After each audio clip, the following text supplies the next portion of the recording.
안녕하세요. 저는 결혼한 지 한 달도 안 돼서 이혼을 경험하게 된 여자입니다. 저는 언젠간 사랑하는 사람을 만나게 되면 어떤 것에도 구애받지 않고 오직 둘이서 사랑만 하면서 행복하게 살아갈 미래를 꿈꾸며 늘 기대에 가득 차 있었는데요. 하지만 저는 이번 일을 통해서 사랑만으로는 행복한 결혼 생활을 꿈꿀 수 없다는 것을 알게 되었어요. 드라마나 영화를 보면 빈부격차 심한 주인공들이 만나서 결혼하고 행복하게 잘 살잖아요. 저도 사랑만 있다면 주인공들처럼 모든 것을 이겨내고 잘 살아갈 수 있을 줄만 알았어요. 하지만 드라마는 드라마일 뿐 겪어보니 현실은 전혀 그렇지가 않더라고요. 저처럼 사랑만 가지고 결혼을 결심한 분들이 계시다면 꼭 사랑만으로 되는 건 아니라는 걸 깨닫고 늦기 전에 다시 한번 생각해 볼 시간을 주고 싶은 마음에 이렇게 사연을 보내게 되었어요. 제 결혼에 대한 로망을 산산이 깨부순 장본인들은 바로 시댁 식구들이었습니다. 저는 시댁 식구들처럼 한순간에 얼굴이 바뀌는 사람들을 본 적이 없었어요. 결혼하면 본색을 드러낸다고 하더니 결혼하자마자 자신들의 본색을 제게 보여주더라고요. 지금이 조선시대처럼 결혼했다고 평생 자기 식구가 되는 게 아닌데 말이에요. 제가 멍청하게 사랑 하나만 가지고 결혼을 했던 사람은 아버지의 친구분의 소개로 만난 남자였는데요. 아버지께서는 드라마나 영화에서 나오는 세트장을 제작하는 회사를 운영하고 계셨어요. 처음부터 그런 사업을 하신 게 아니라 다른 사업을 하시다가 제가 드라마와 영화를 너무 좋아해서 딸이 보는 드라마나 영화에 자신의 작업물이 등장하면 좋을 것 같다는 생각에 시작하셨어요. 다른 사업도 해보신 분이라 그런지 건너 사업하시는 사람들을 많이 알고 계시더라고요. 그 중에서도 아버지와 엄청 친하시고 제가 삼촌이라고 부르는 분이 계셨는데 자기 지인의 아들 중에 정말 괜찮은 애가 하나 있다고 제게 만나보지 않겠냐고 하시는 거예요. 당시 제가 남자 만날 생각이 전혀 없었어서 선뜻 만나보겠다고 하지 않았고 떨떠름한 제 표정을 보신 삼촌은 아버지와 비슷한 사업을 하는 집안이라고 만나만 보라고 하더라고요. 저는 삼촌이 괜히 제게 이상한 사람을 붙일 것 같지는 않아서 삼촌만 믿고 만나겠다고 했어요. 처음 만났을 때 남편은 꾸민 듯 안 꾸민 듯 검정 슬랙스 바지에 흰색 티 한 장만 걸치고 나왔더라고요. 비율이 좋아서 그런지 아무것도 없이 그냥 티 한 장만으로도 귀티가 철철 흘러 넘치더라고요. 제가 평소 좋아하던 남자 배우가 있었는데 그 배우 작품은 다 찾아볼 정도로 좋아했었어요. 삼촌은 제가 그 배우를 좋아하는 것을 알고 남편이 그 배우와 비슷하다면서 안 만나보면 후회할 거라고 얘기한 적이 있었거든요. 스타일이며 외모며 제가 좋아하는 배우랑 상당히 비슷하더라고요. 제가 얼굴만 보고 반하는 스타일은 아니지만 너무 비슷해서 저절로 눈길이 갈 수밖에 없었어요. 게다가 보통 돈 좀 있는 집안에 잘생기기까지 하면 자기 잘난 맛에 사는 사람들이 많았는데 남편은 늘 겸손하고 자기가 정말 잘났음에도 불구하고 잘난 걸 내세운 적이 단 한 번도 없었어요. 식당 직원이 주문을 하나 빼먹고 늦게 넣은 것도 모자라 음식까지 잘못 나왔는데 짜증은커녕 웃으면서 이게 더 맛있어 보이니 그냥 먹겠다고 하는 모습에 호감이 생겼던 것 같아요. 한 번의 데이트였지만 안 좋은 상황이 연속으로 일어나 의도치 않게 남편의 인성을 파악할 수 있었어요. 그래서 제가 먼저 남편에게 애프터 신청을 하게 됐고 남편은 살짝 웃더니 애프터 신청을 받아주더라고요. 그렇게 몇 번 가벼운 데이트를 하며 만나다가 저희는 결혼을 전제로 연애를 시작했어요. 남편은 부유한 집안의 안정적인 직장에 다녀서 그런지 조급함 없이 매사에 여유로웠어요. 모든 일에 여유가 넘치는 남편의 모습을 본받고 싶었죠. 저는 평소에 주변 친구들한테나 남자친구가 생기면 제가 잘 사는 편이었거든요. 그런데 데이트를 할 때마다 제가 결제하려고 하면 결제가 되어 있는 거예요. 알고 보니 남편이 화장실 가는 척하면서 계산을 하고 오는 것이었어요. 제가 돈을 주려고 해도 다음에 맛있는 거 사달라고 하면서 절대 안 받으려고 하더라고요. 막상 제가 맛있는 거 사겠다고 하고 만나면 또 자기가 결제하면서 말이죠. 데이트하면서 제가 카드 꺼냈던 적은 정말 별로 없었던 것 같아요. 그렇다고 남편이 결제하면서 제게 돈 썼다고 생색을 냈던 적도 없었어요. 저는 계속 얻어먹기만 하는 것 같아서 서프라이즈로 여행 결제 해놨었는데 그마저도 여행 갔다 와서 집에 와보면 남편이 몰래 제 가방에 돈을 넣어놨었죠. 전화해서 이게 뭐냐고 하면 남편은 아무것도 모르는 척 딴 말을 돌리기 바빴어요. 오빠, 내 가방에 돈 봉투 있던데 이거 뭐야? 오빠가 넣어놓은 거지? 맞지? 이걸 왜 넣어놨어? 아직 집 도착 안 한 거 아니까 빨리 와서 가져가. 무슨 돈 봉투 말하는 거야? 난 너가 뭐 말하는지 모르겠는데? 우리 토요일 만나서 뭐 할까? 너 며칠 전에 바닷가 보고 싶다고 했지? 바다 보러 갈까? 말 돌리는 거 봐. 나 이거 토요일에 그대로 가져갈 거야. 나 이거 안 받아. 오빠가 매번 이러면 내가 뭐가 돼? 뭐가 되긴. 나 아무것도 안 했는데? 너가 돈 빼놓고 잊은 거 아니야? 나 진짜 넣은 적 없다. 그거 진짜 내 돈 아니야. 그래? 나 그럼 이 돈 버릴게. 내 돈도 아니고 오빠 돈도 아닌데 내가 왜 가지고 있어? 가지고 있을 필요 없잖아. 버리는 것 말고는 방법이 없네. 아, 자기야. 아이, 미안해. 그거 내가 넣은 거야. 내가 넣은 거 맞아. 그러니까 버리지 마. 너 이번에 여행하면서 돈 많이 쓴 것 같길래 그래서 그랬어. 너무 화내지 마. 오빠가 그동안 나한테 쓴 돈이 얼만데 그거 생각하면 이건 돈도 아니지. 다음엔 진짜 그러지 마. 알겠지? 오빠 돈만 쓰게 하는 것 같아서 미안하단 말이야. 남편은 제 말에 알겠다고 다음부터는 절대 안 그러겠다고 하지만 그때뿐이었어요. 저는 남편과 데이트를 하면 항상 남편이 다 알아서 해줘서 공주님 마냥 받기만 했었죠. 그런데 저를 공주님처럼 모시던 남편이 얼마 전부터 무언가에 쫓기듯 바쁘게 생활하더라고요. 데이트 날짜 잡기도 힘들고 만나도 카페에서 얼굴만 잠깐 보고 집으로 들어가 버리는 거예요. 정말 간만에 데이트다운 데이트를 하면 계산할 시간이 다가왔을 때 딴청을 피우면서 계산을 미루더라고요. 저는 커플 사이에 누가 계산하든 상관없었고 그동안 얻어먹은 것도 많아서 제가 계산하고 신경을 안 썼어요. 매일같이 남편과 데이트하던 제가 친구와의 만남이 더 많아지자 친구가 묻더라고요.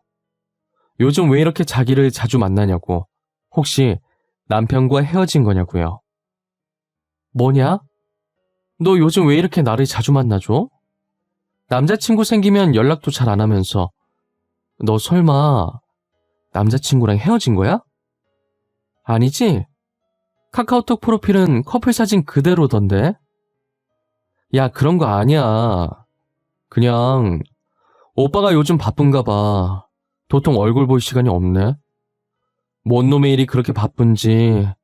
내가 고생하지 말고 아버님 밑으로 들어가라고 했는데도 그건 곧 죽어도 싫대. 그래? 그 오빠도 참 미련하시네. 나였으면 그냥 편하게 살았을 것 같은데. 야, 나 갑자기 안 좋은 촉이 왔는데. 아니다. 왜 뭔데? 사람 궁금하게 하고 말 안 해주기 있냐? 빨리 말해봐. 무슨 촉이 왔는데. 내가 알아서 걸러 들을 테니까 말해봐. 아니, 진짜 심각하게 듣지는 말고 그냥 내 느낌이 그렇다는 거니까 걸러서 들어. 알겠지? 혹시 너네 오빠 데이트 날짜 잡으려고 하면 피하고 연락도 잘 안 되고 너한테 돈도 잘 안 쓰셔?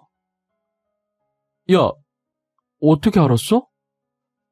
데이트 날짜는 뭐 내가 너 만나는 횟수 보면 알 거고 원래 연락 잘 됐었거든? 요즘 진짜 안 돼. 뭐 하는지 모르겠는데 몇 시간 걸러 한 번씩 와. 돈도 안 쓰는 것 같기도 하고. 진짜? 이거 꽤 심각하네. 전에 내가 남자친구랑 어떻게 헤어졌는지 알지? 그놈 바람 피웠었잖아. 그놈이 딱 이랬어. 맨날 데이트 피하고 연락 안 되고 돈도 나한테 안 쓰고 걔한테 썼었지. 에이, 그건 아니야. 우리 오빠 여자인 친구도 없어. 남중 남고 출신이라 회사에서도 다 남자 직원들밖에 없었어. 혹시나 남녀 문제 생길까봐 사장님이 남자만 뽑았다더라. 저는 당시엔 친구의 말을 귀담아 듣지 않았었어요. 하지만 남편은 제가 결혼하자는 말에도 계속 대답을 피하고 다음으로 미루더라고요. 그러면서 친구의 말대로 정말 남편에게 다른 여자가 있는 게 아닌가 하는 의심이 들기 시작했죠. 그게 아니라면 갑자기 저를 이렇게까지 피할 이유가 없을 것이라고 생각했거든요. 그렇게 혼자서 단정 짓고 나니 남편에게 정이 떨어지는 거예요. 헤어질까 말까 고민하고 있을 때 남편이 술에 취해서 저한테 전화했더라고요. 저는 술 취했으면 그냥 집에 가서 자라고 했는데 제게 꼭 할 말이 있다는 거예요. 제가 술 깨고 제정신일 때 말하라고 하자 제정신일 땐 못하겠어서 술 기운 빌어서 하는 거라고, 말할지 말지 고민 정말 많이 했으니까 지금 이렇게 마음먹었을 때 제발 나와달라고 하더라고요. 목소리도 평소답지 않게 기운이 없어 보여서 남편이 기다리고 있겠다고 한 공원에 나갔어요. 남편은 술에 많이 취했는지 앉아있는데도 고개를 꾸벅거리며 휘청이더니 저를 보자마자 씩 웃더라고요. 자기 옆에 앉으라는 듯 손으로 옆자리를 두드리길래 한숨을 쉬고 남편이 두드린 자리에 앉았어요. 그러더니 작은 목소리로 주저리 이야기를 하기 시작하더라고요. 시영아, 나 너랑 헤어지기 싫어. 요즘 너 눈 보면 나한테 헤어지자고 할 것 같아. 있잖아, 사실 그동안 말 못했는데 우리 집 사정이 많이 안 좋아. 부모님 회사가 많이 힘들어. 그게 무슨 소리야? 아버님 회사가 힘들다니. 나 삼촌한테 그런 말 들은 거 없는데? 얼마나 어떻게 힘든 건데 이렇게 심각한 일을 왜 혼자 앓고 있었어? 내가 지금껏 모았던 돈으로 어찌저찌 버티고 있었는데 턱없이 부족하네? 아마 아저씨도 모를 거야. 주변 사람들한테 피해주기 싫어서 말 안 했어. 혼자서 얼마나 힘들었어. 나한테 말 좀 해주지. 나는 그것도 모르고 오빠가 다른 여자 생긴 거 아닌가, 나한테 질린 게 아닌가 이런 생각만 했는데 너한테 떳떳한 남자가 되고 싶었는데 이런 모습 보이기 싫었는데 그래서 너가 결혼 얘기했을 때도 피했고 데이트하자고 했을 때도 피했어. 돈이 없어서. 나 오빠 여자친구야. 힘들 때 기대라고 있는 사람 아니야? 왜 혼자 그러고 있었어? 내가 얼마 되진 않지만 그래도 모아둔 돈이 있거든? 그거라도 보태줄게. 아니야, 네가 왜 그래. 나 그러라고 말한 거 아니야. 헤어지는 게 무서워서 말하는 거야.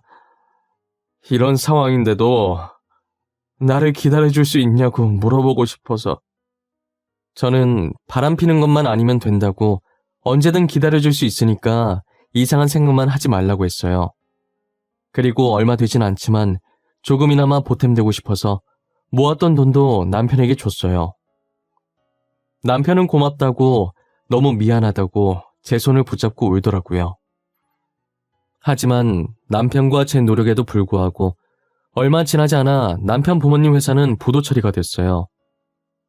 한순간에 집과 돈을 잃은 시부모님은 당시 남편이 살고 있던 원룸에서 여동생까지 네 가족이 살게 됐죠. 남편은 부모님의 회사가 망하고 더 이상 제게 피해줄 수 없다며 이별을 통보했지만 저는 남편을 이대로 포기할 수 없었어요. 친정 아버지께도 이 상황을 말하고 앞으로 남편과 어떻게 하면 좋을지 조언을 구했어요. 아버지께서는 평소 남편의 인품을 잘 알아서 힘들 때 사람 내치는 거 아니라며 남편이 계속 저를 밀어낸다고 해도 잘 보듬어 주라고 하시더라고요. 아버지의 말씀처럼 아무리 남편이 밀어내도 저는 남편 옆에 꼭 붙어 있었어요. 남편을 비롯해 시아버지, 시어머니, 그리고 신우까지 제가 다 챙겼었죠. 저는 끝까지 남편을 포기하지 않았고 제 바람대로 결혼까지 진행하게 됐어요. 아무래도 집안 차이가 나다 보니 신혼집과 혼수가 걱정이더라고요. 저희가 집을 해가고 시댁에서 혼수를 해주시기로 했지만 솔직히 혼수해주실 형편이 아니셨거든요. 그래서 결혼 비용과 혼수도 저희 쪽에서 처리하자고 친정 부모님께 말씀드렸었죠. 부모님도 사업하는 사람이라 부도나면 얼마나 힘든지 알기 때문에 더 잘 사는 사람들이 도와주자며 제 말에 수긍하셨어요. 대신 저희 집에서 신혼집을 해가는 것이니 당연히 집 명의를 제 앞으로 하는 걸로 했어요. 이 소식을 시어머니께 말씀드리니 뭐가 불만인지 눈썹을 꿈틀거리시더라고요. 어머님, 왜 그러세요? 혹시 마음에 안 드는 거라도 있으세요? 혼수 때문이라면 정말 걱정 안 하셔도 돼요. 혼수도 저희 쪽에서 해갈 거예요. 그게 아니라 집 명의를 네 이름으로 한다고? 아니, 네 이름으로 하는 건 당연한데 우리 아들이랑 공동 명의로 하는 게 아니라 너 단독으로 한다 이 말이야? 네, 그게 왜요? 저희 아빠께서 해주시는 거니 당연한 거 아닌가요? 제 이름으로 하는 게 무슨 문제라도 있는 건가요? 그래도 같이 사는 사람인데 온전히 우리 아들 명의는 아니더라도 공동 명의로는 올려줄 줄 알았는데. 에이, 아니야, 됐어. 네 이름으로 하는 게 당연하지. 시어머니께서는 신혼집을 제 이름으로 한다는 것이 불만이라고 했지만 그래도 쉽게 꼬리를 내리시더라고요. 순간 시어머니께서 명의 때문에 불만을 말하실 때 제가 든 생각이 막장 드라마에서 보던 장면이 눈앞에서 펼쳐지는 건 아닐까 하는 것이었는데 다행히 그런 것 없이 잘 마무리했었어요. 그리고 남편이 시어머니를 닮았던 것인지 시어머니께서 남편 못지않게 저를 엄청 챙겨주시더라고요. 제 눈치도 상당히 많이 보셔서 오히려 제가 다 불편할 지경이었고요. 신혼집 때문에 살짝 삐그덕거릴 뻔하긴 했지만 심성은 좋은 분이라고 생각했어요. 친정 아버지께서 신혼집으로 40평짜리 아파트를 해주셨더라고요. 인근에 지하철역도 있고 편의시설도 많아서 집값이 어마무시했을 텐데 하나밖에 없는 딸이 결혼한다고 힘을 좀 주신 것 같았어요. 정리가 어느 정도 끝났다는 말에 신혼집을 방문했는데 입이 떡 벌어지더라고요. 세트장 일 하시는 분 아니랄까봐 드라마에서 보던 집 같은 느낌이 드는 거예요. 너무 신나서 방방 뛰고 싶었는데 제 옆에 저보다 더 신난 사람이 있더라고요. 시어머니께서는 집이 너무 이쁘다면서 가구 이것저것 만져보시더니 가전제품 몇 가지를 손가락으로 정확히 콕 집으면서 자기 집에도 있으면 좋겠다면서 은근히 티를 내시더라고요. 집안의 모든 물건을 다 헤집을 기세로 서랍도 있는 대로 다 열어 제끼셨어요. 보는 내내 조마조마했는데 시어머니께서는 결국 일을 내고 마셨죠. 주방 서랍에 있던 그릇을 꺼내보시다가 손이 미끄러져서 그릇들을 떨어뜨리셨는데 바로 밑에 있던 커피 머신으로 다 떨어진 거예요. 어머님, 안 다치셨어요? 괜찮으세요? 아, 그러게 왜 남의 집을 그렇게 뒤지고 그러세요? 아이고, 커피 머신도 망가졌네. 이거 50만 원짜리인데. 너는 나보다 저딴 커피 머신이 중요하니? 50만 원? 얼마 하지도 않네. 결혼해서 다시 하나 사. 고장난 건 아닌 것 같구만 뭘 그렇게 호들갑이야. 엄마, 이건 엄마가 잘못한 거야. 그러게 남의 집을 왜 그렇게 들쑤시고 다녀. 그리고 50만 원이 애 이름도 아니고 우리 지금 재산 50만 원도 없잖아. 조용히 해. 자식놈들 키워봤자 아무 소용없다더니 결혼도 하기 전부터 지 마누라 편드네. 그래, 늙은이가 괜히 그릇 구경하겠다고 설쳐서 미안하다. 아주 돈 없는 게 죄지? 제가 뭐라고 했다고 서운하셨던 건지 남편 손을 뿌리치고 나가시더라고요. 늘 인자하던 시어머니께서 처음 화내시는 걸 보고 저도 많이 당황해서 어쩔 줄 몰라 했어요. 남편은 어차피 붙잡아봤자 화만 내신다고 시간 지나면 알아서 화 풀리시니까 그냥 집에 가게 가만히 놔두라고 해서 남편 말대로 했어요. 그 뒤로 저는 결혼식 때까지 시어머니 얼굴을 보지 못했어요. 저도 결혼 준비하느라 만나뵐 시간이 없기도 했고요. 그래도 결혼식 날 만난 시어머니 얼굴엔 웃음꽃이 가득 피셨더라고요. 저를 보고 반갑게 안아주시더니 못난 아들이랑 결혼해줘서 고맙다고 앞으로 잘 부탁한다고 하셨어요. 저도 시어머니께 아직은 부족한 점이 많지만 옆에서 보고 배우겠다고 많이 가르쳐달라며 똑같이 안아드렸어요. 자상하고 다정한 남편의 인자한 시부모님까지 저는 행복한 결혼 생활만 남았다고 생각했어요. 앞으로 벌어질 일은 상상도 못한 채 말이죠. 그렇게 꿈만 같던 신혼여행을 마치고 온 뒤 남편의 손을 잡고 신혼집에 들어갔는데요. 들어가자마자 신발장에 못 보던 신발들이 널브러져 있는 거예요. 신발을 보고 불길한 기분이 들었고 남편 얼굴을 쳐다보니 남편도 신발을 보고 당황해 하더라고요. 저는 신고 있던 신발을 대충 벗어던지고 집 안으로 들어갔어요. 거실에 가보니 정말 기가 찬 광경이 제 눈앞에 펼쳐져 있더라고요. 시부모님을 비롯해 신우까지 거실을 떡하니 차지하고 고기를 구워 먹으면서 TV를 보고 있는 거예요. 어이가 없어서 말도 안 나오길래 말없이 뒤에 있던 남편을 쳐다봤어요. 아니, 여보 그게 우리 들어올 때까지만 여기서 살아보면 안 되겠냐고 하셔가지고 우리 들어올 때는 흔적도 안 남긴다고 하셨는데 아직도 이렇게 계실 줄은 몰랐어. 지금 그걸 말이라고 해? 왜 나한테 말도 없이 이러는 거야? 여기 당신만 살아? 나도 살아. 여기 엄연히 내 집이야. 어머님, 아버님, 그리고 아가씨. 정말 죄송한데 저희 집에서 나가주시겠어요? 아가, 우리 이대로 나가면 갈 곳이 없어. 여기 오면서 우리가 살던 원룸 보증금 뺐어. 어차피 방 2개 남던데 한 방은 나랑 영감이 쓰면 되고 한 방은 우리 딸이 쓰면 되지 않겠니? 시댁 식구 보고 나가라고 하니 원룸 계약 기간이 다 돼서 보증금을 뺐다고 하더라고요. 이미 짐도 다 풀어서 정리된 상태고 더 말했다간 제가 나쁜 사람 될 것 같아서 할 수 없이 울며 겨자 먹기로 시댁 식구들을 모시고 살기로 했어요. 그래도 양심이 있었는지 집주인에게 받은 보증금을 제게 주더라고요. 하지만 저는 그 돈을 받으면 안 됐어요. 자기들은 돈을 냈으니 정당하다고 생각하고 이 방 저 방 휘집고 다니기 시작하더라고요. 저희 방까지 들어오는 건지 간혹 퇴근하면 안방 방문도 열려 있는 거예요. 몇 번이고 들어오지 말라고 했지만 화장실 겹치면 어쩔 수 없다고 하는 거예요. 신우는 급한데 어쩌겠냐고 안방 화장실 좀 쓰자고 하길래 저는 속으로 참 흘린 3번 쓰고 알겠다고 그럼 화장실만 쓰고 방 안에 있는 물건 아무것도 건들지 말라고 했어요. 그런데 역시나 안방 화장실만 쓰는 게 아니었어요. 드레스룸에 있던 제 옷들도 제가 걸어둔 대로 안 걸려있고 화장품 서랍에 있던 화장품도 간혹 제대로 안 닫혀 있는 게 신호가 제 물건을 쓰는 게 분명했어요. 저는 뚜껑이 덜 닫힌 립스틱을 들고 거실 소파에 누워서 휴대폰을 보는 신호에게 다가갔어요. 아가씨가 제 립스틱 쓰셨어요? 저번에 제 옷도 입으신 것 같은데 제가 분명 저희 방 화장실만 쓰라고 했던 것 같은데요? 누가 제 허락도 없이 제 물건 쓰라고 했어요? 에이 언니, 그거 한 번 쓴다고 없어지는 것도 아니고 진짜 티 안 나게 썼어요. 진짜 살짝 톡톡 이렇게 바르고 끝이었다니까요? 톡톡이든 뭐든 저 다른 사람이 제 물건 쓰는 거 안 좋아해요. 그러니까 앞으로 조심 좀 해줬으면 좋겠어요.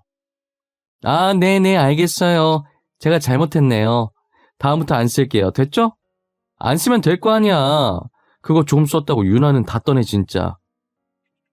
신우는 제 말에 기분 나쁘다는 듯 궁시렁거리면서 방에 들어가더니 방문을 쾅 소리 나도록 닫더라고요. 가서 한마디 하려다가 제 입만 아플 것 같아서 그냥 방으로 들어와 버렸어요. 그때 그냥 내쫓아버릴 걸 왜 모시고 산다고 해서 이렇게 사서 고생을 하는지 모르겠어요. 시댁 식구와 저는 맞는 부분이 단 하나도 없었어요. 모든 부분에 부딪혔고 사소한 것 하나까지도 어긋났어요. 거기다 시어머니께서는 친구를 만나고 오신 건지 친구 며느리와 저를 비교하시더라고요. 자신과 비슷한 시기에 며느리를 보신 친구는 며느리한테 명품 가방을 받았다고 하면서요. 아무리 지금은 이런 신세지만 왕년엔 잘 나갔던 사모님인데 명품 가방 하나 선물 안 해주냐더라고요. 저는 혼수 준비하면서 시댁 식구들에게 어울릴 만한 선물을 다 해드렸거든요. 시아버지께는 명품 머플러, 시어머니께는 조그만 금반지, 신우에겐 명품 지갑을 해줬었어요. 그리고 연애하면서 자잘한 기념일마다 다 챙겨드리고 결혼하고서도 사고 싶다는 거 있으면 사드렸었어요. 그동안 제가 선물했던 것들은 다 잊고서 당장 800만 원짜리 명품 가방을 사달라고 하시는 거예요. 방 안에서 그걸 들은 신우도 불이 나게 나와서는 시어머니 말에 거들더라고요. 시어머니 가방 사면서 자기 가방도 하나 사달라고 밖에 나갈 때 들고 다닐 게 없다고 하면서요. 800만 원이 누구 집 강아지 이름도 아니고 나오라고 하면 뚝딱 나오나요? 저는 당연히 안 된다고 했고 시어머니와 신우는 왜 안 되냐고 따지기 시작하는 거예요. 언니, 저희한테 그 정도도 못 해줘요? 우리가 많은 거 바라는 것도 아니고 가방 하나 사달라고 하는데 그게 그렇게 힘드냐고요. 다른 집 며느리는 특별한 날 아니라도 명품 선물 떡하니 해준다고 하던데 너네 집 돈 많지 않니? 죽을 때 다 짊어지고 갈 것도 아니면서 뭘 그렇게 아껴. 800만 원이 누구 이름이에요? 어머님 아가씨는 800만 원 가지고 계세요? 아니잖아요. 당장 800만 원도 없으신 분들이 왜 저한테 난리세요? 저도 800만 원 없어요. 그동안 우리가 네 눈치 보고 살아주니까 네가 뭐라도 되는 줄 아니? 결혼했으면 넌 이제 우리 집 사람이야. 이 말이 무슨 뜻인지 모르겠어? 시애미 말이 법이라고. 언니, 결혼 생활 행복하게 하고 싶으면 저희 말 들으셔야 할 거예요. 이게 저희 좋자고 이러는 거겠어요? 다 언니 위해서 이러는 거예요. 나를 위해서 그런다고요? 진짜 말 웃기게 하시네. 이게 어떻게 저를 위한 거예요? 다 두 분을 위한 거지. 여튼 저는 가방 사줄 마음 없으니까 그런 줄 아세요. 마음 같아선 싹 다 제 집에서 쫓아내고 싶었지만 남편을 봐서 참았어요. 제가 가방 못 사주겠다고 하자 시위라도 하듯 신우와 시모는 집안을 어질러 놓더라고요. 그래봤자 불편한 건 제가 아니라 하루 종일 집에 있는 본인들이었어요. 저는 회사 갔다 오면 집에 있는 시간이 정말 얼마 안 되거든요. 제가 눈 하나 깜빡 안 하자 결국 며칠 뒤에 자신들이 어질러 놓았던 것을 다 치워놨더라고요. 한동안은 아무 일 없었고 저를 보고도 아무 말 안 하길래 이렇게 잠잠해지나 했어요. 제 직업이 액세서리 디자이너라 제 방에 금으로 만들어졌거나 보석이 박힌 목걸이, 귀걸이들이 많았거든요. 너무 많아서 티는 안 나는데 기분 탓인지 하나씩 사라지는 기분이 드는 거예요. 제가 신우를 의심하려고 그런 게 아니라 최근에 가방을 하나 샀길래 설마 하는 마음으로 조그만 카메라를 화장대 물건들 사이에 숨겨놨어요. 아니나 다를까 신우가 제 방에 와서 목걸이, 귀걸이를 하나씩 가져가서 팔았더라고요. 시어머니도 한통속이었는지 거실에서 신우랑 까르륵거리면서 제 목걸이랑 귀걸이를 팔러 나갔어요. 이건 진짜 선 넘었다고 생각해서 거실에 다 같이 모여있을 때 이혼 서류를 들고 남편 앞에 던졌어요. 남편은 합의이혼이라는 글자를 보더니 멍하니 저를 쳐다보는 거예요. 저는 아무 말 하지 않고 신우가 제 목걸이를 훔치던 순간이 담긴 영상을 틀었어요. 당장 이혼 서류에 도장 찍지 않으면 이 영상을 들고 경찰서로 달려갈 거라고 했죠. 신우와 시어머니는 영상을 보더니 굳어서 먹고 있던 사과를 떨어뜨리더라고요. 남편은 믿기지 않는다는 눈으로 신우와 시어머니를 쳐다봤고 두 사람은 몸을 떨기 시작했어요.